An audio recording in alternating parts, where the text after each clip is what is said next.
the gubernatorial race is heating up. We have the primaries coming up shortly. And Wally World, thank you. What up, Danger? So yeah, gubernatorial election coming up. We got the primaries heating up, and we have tons of Democrats in the race. As we talked about last episode, Eric Swalwell has dropped out of the race, and it looks like he's resigning from Congress as well. So that leaves Tom Steyer and Katie Porter in the top spots for the Democrats. Steve Hilton is still polling number 1. Chad Bianco's polling around 2 or 3, depending on which poll you look at. There's a big debate on the right now whether, Chad Bianco should drop out to ensure that we get at least one Republican to vote for during the general election, which is that is the stance I take. I think there's zero possibility that both Steve Hilton and Chad Bianco will win the top 2 spots, because if you don't know, California has a jungle primary, which means the top 2 vote getters move on to the general election. So the people that get the top 2 votes in the primary move on to the general election. The idea here is that we've got like 7 Democrats splitting that vote. And then there's only 2 Republicans. So they're like, well, if all the Republicans can turn out, we could get 2 Republicans top 1 and 2. Okay. We already know, well, we highly suspect that California elections aren't exactly on the up and up, with universal mail-in ballots sent to everybody, old voter rolls with people that have moved out of California that are no longer alive. And then you've got the 30 days to count the votes, early voting, and then you've got ballot harvesting that's legal. You don't require ID. In fact, it's illegal to ask for ID when someone's voting. All of these things together make California elections ripe for fraud. I'm not saying for sure that fraud happens, but if it were to happen, it'd be pretty easy to do with those things that I just talked about. So, do you guys really think that California Democrats are going to allow 2 Republicans to move on to the general election? It's not going to happen, but there's some people that are convinced that that's a possibility. It's not, but anyway, so I think Chad Bianco should drop out, but and I still think before the primary, before ballots are sent out, that multiple Democrats are going to drop out. So anyway, let's just get into some interviews about the election here. So we've got Xavier Becerra. He is, I don't know why he's still in the race, but he just did an interview with Elex and Michaelson, and they were talking about temporarily suspending the 61 cent per gallon gas tax imposed on Californians by the California government. And it's incredible. It's things that libertarians have been making fun of for decades. But how would we pay for the roads, you guys? How would we pay for some of the worst roads in the country if we didn't have the extra 61 cent gas tax? Like the 7 bridges throughout the Bay Area that charge $11 per car going across the bridge, bringing in millions of dollars a day. Or the toll lanes, the left lane that they've set up to where you got to pay $7 to drive 10 miles on many of the freeways in California. In addition to the gas tax, all the different ways that California collects money that is specifically to go to the roads, but instead it goes towards infrastructure that's only going to extract more money from Californians. It's another conversation. But Xavier Becerra is like, we can't get rid of the gas tax. How are we gonna take care of the roads? So let's listen to him talk to Elex Michaelson. And you guys tell me if you think do you agree with Xavier Becerra here? Does he got a point? Are we not going to be able to afford for our terrible roads if they get rid of the 61 cent per gallon gas tax? Gas prices remains a huge issue. We want to put up on the screen the gas prices right now in California. The national average is 407, which is way up since the war with Iran started. In California, we're at 585, and the gas tax in California is 61 cents a gallon. Matt Mahan, the mayor of San Jose, fellow Democrat who's running, has said we should suspend the gas tax temporarily to try to give Californians some relief. You agree with that? How about we suspend Donald Trump and we can bring the price of gas down much more than the 61 cents that we. Okay. So right there, right off the bat, that is infuriating to me. So I've been talking about this for months, that once the national gas average goes up, Californians like Gavin Newsom and other shit libs are going to be able to point to Donald Trump and say, look how expensive he made gas.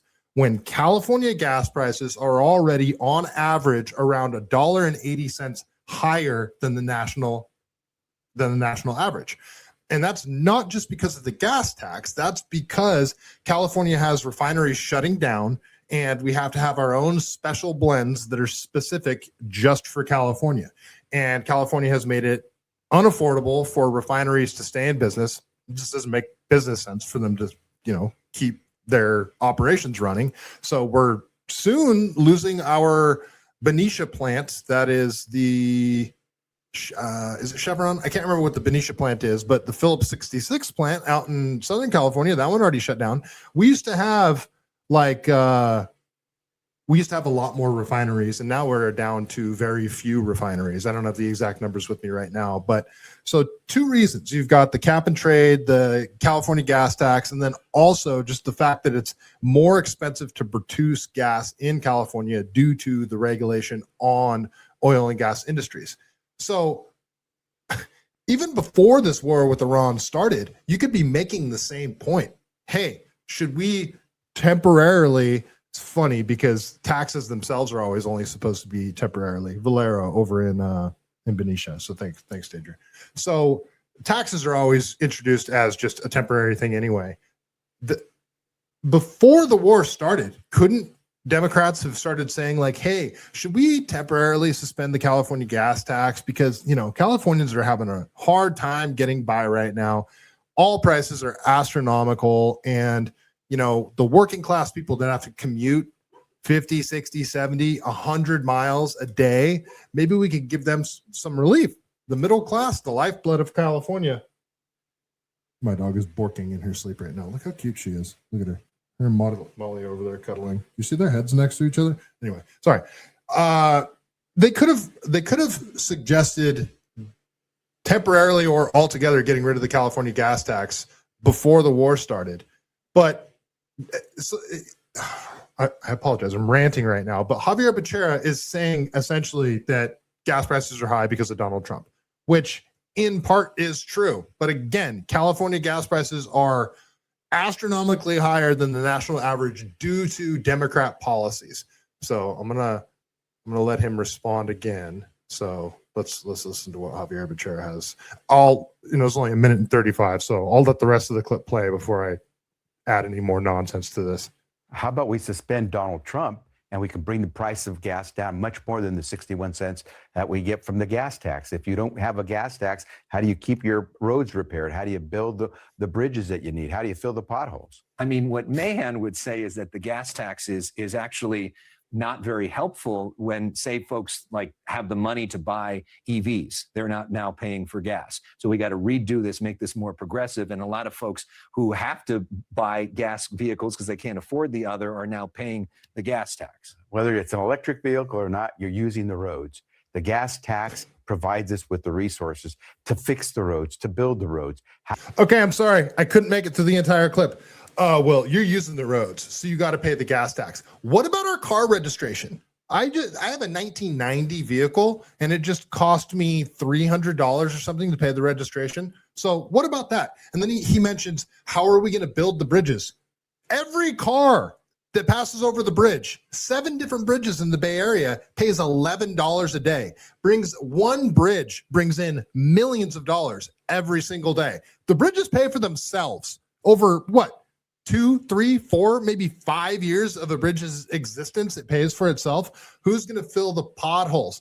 Well, again, what about all of the toll charges that we have to pay to the fast track devices and being in the left lane when you travel from McLaughlin to whatever exit on Highway 880? They charge you per mile that you drive already. So he's just talking about the gas tax. In addition to this, they're testing right now a mileage tax based on literally charging you per mile that you drive. How they're going to enact that, I don't know. If they're going to check your odometer, if they're going to force everybody to have some sort of electric tracking device in their car, like a fast track that tells the government how many miles you've driven. Everything he's saying right now, California doesn't have a revenue problem. They have a spending problem. They are not fiscally responsible. So that's my argument. That's my first argument. Anytime they talk about introducing new taxes, like the billionaire tax that so many people are hopped up on about, that, oh, billionaires got to pay their fair share. It's like, hold on. First of all, let's put the billionaires aside for a second. Has California proven that they are fiscally responsible enough to justify giving them more money? With all the fraud, waste, and abuse that we have, is it really a good idea to give the California government more money? I don't think so. And do you think a temporary billionaire tax is really only going to be imposed on billionaires? When billionaires start moving out, who do you think they're going to transfer that tax to? Oh, well, now it's just going to be high wage earners, where in California, if you make $150,000 a year, you're barely getting by, but they'll call that a high wage earner. It's going to be applied to the middle class. Sorry, that's my rant. How are we going to pay for the roads? How do you do that if you don't have money? And it's crazy. The gas tax hasn't changed in the last 2 months. The last 2 months, we've seen massive increases because of things like this Iran war. Let's tackle what's really causing prices to spike. And if you want to suspend anything, as I said, suspend the guy who took us to a war. Although a lot of other states pay lower gas taxes and they still have roads that work. Well, let's go take a look and compare. Okay. Yeah, I would love to compare the roads of, say, Nevada to California. I would love to. California roads are trash. There is potholes everywhere. Oh, and again, the money that is supposed to go towards maintaining the roads. If anybody that lives in the Bay Area that has lived here since, say, 2015, there's a stretch of Highway 880 in between about the intersection of 880 and Highway 92 in San Leandro, and all the way down south as far as like McCarthy Ranch, so Milpitas. That whole stretch, the left lane used to be the carpool lane, meaning you only needed 2 passengers to be in that lane. They spent, I don't know how much money they spent, but it had to have been millions, possibly billions of dollars, putting in new, probably flock cameras as well, but cameras with license plate readers with, it's a big giant pole with a sign on it, has a bunch of cameras on it with a digital sign. And now to use that lane, you have to have a fast track device. And they charge you, it is essentially already charging you a mileage tax, because it says, in between these next 4 exits, it's $7 to use this lane, and it'll charge you. So they take money that is supposed to be towards maintaining the roads. They take that tax dollars and put it towards infrastructure that will extract more dollars from regular working class people. So let's not even pretend that our tax dollars, our registration, our toll fees are going towards the roads. They're not. All of this stuff is meant to extract more money from the middle class. That's how they use our tax dollars, to extract more money from the middle class, line their own pockets, pay off unions that are going to back their campaigns. Oh, sorry. I get fed up. I get fed up with these people. Danger, I'm in Nevada almost once a month, and their roads are far superior. Oh, well, there you go. Well, I'm going to take your word for it, because it helps my arguments. So I'm going to take your word for it.